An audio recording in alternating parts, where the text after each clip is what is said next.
हम इंक्लूड करते हैं। आज हम बात करेंगे, हमारा चैप्टर रहेगा पोल साइंस का 5th चैप्टर है डेमोक्रेटिक राइट्स यानी कि लोकतांत्रिक अधिकार। इस चैप्टर से रिलेटेड क्वेश्चंस को डिस्कस करेंगे। सबसे पहले हम बात करेंगे 1 मार्कर क्वेश्चन की, उसके बाद हम बात करेंगे शॉर्ट आंसर टाइप क्वेश्चंस यानी कि 3 मार्कर क्वेश्चन की, और एंड में हम डिस्कस करने वाले हैं लॉन्ग आंसर टाइप क्वेश्चंस को। उससे पहले थोड़ा सा डिस्कस कर लेते हैं कि इस चैप्टर में क्या दिया गया है। लोकतांत्रिक अधिकार, जैसा कि इसका टाइटल हमें सजेस्ट करा है, इसमें बात की गई है लोकतांत्रिक अधिकारों की। सबसे पहले हमें बताया गया कि अधिकार क्या होते हैं, फिर ये बताया गया कि लोकतांत्रिक अधिकार क्यों जरूरी होते हैं, इनकी इंपॉर्टेंस क्या है।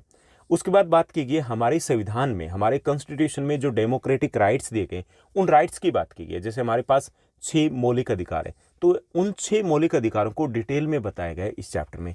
और एंड में थोड़ा सा डिस्कस किया गया साउथ अफ्रीका के कॉन्स्टिट्यूशन को, साउथ अफ्रीका के संविधान को, क्योंकि उसमें कुछ नए अधिकार दिए गए हैं जो भारतीय संविधान में नहीं है। ओके, तो ये आसान सा आपका चैप्टर है, बिल्कुल क्लियर छोटा सा चैप्टर है, और इसमें से लिमिटेड क्वेश्चंस बनते हैं, और उसमें से भी मोस्ट इंपॉर्टेंट क्वेश्चंस है तो वो भी बिल्कुल क्लियर है, यानी कि कोई डाउट नहीं है। तो चलिए शुरुआत, ये हमारे दावे हो गए, लेकिन वो दावे कैसे हैं? पहली चीज तो वो दावे उचित होने चाहिए, ठीक।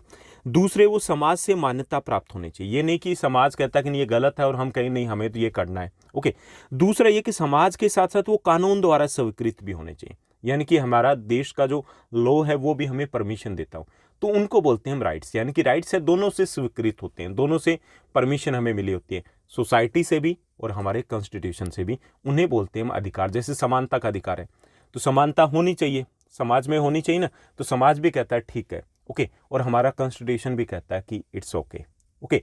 ऐसे ही जैसे हमें चाहिए रिलीजियस फ्रीडम, धार्मिक स्वतंत्रता का जो अधिकार है, तो वो सोसाइटी भी कहती है कि हाँ ये आपका पर्सनल मैटर है, ओके, और हमारा कॉन्स्टिट्यूशन भी उसके ऊपर ओके बोलता है। तो वो हो गए हमारे अधिकार, ठीक।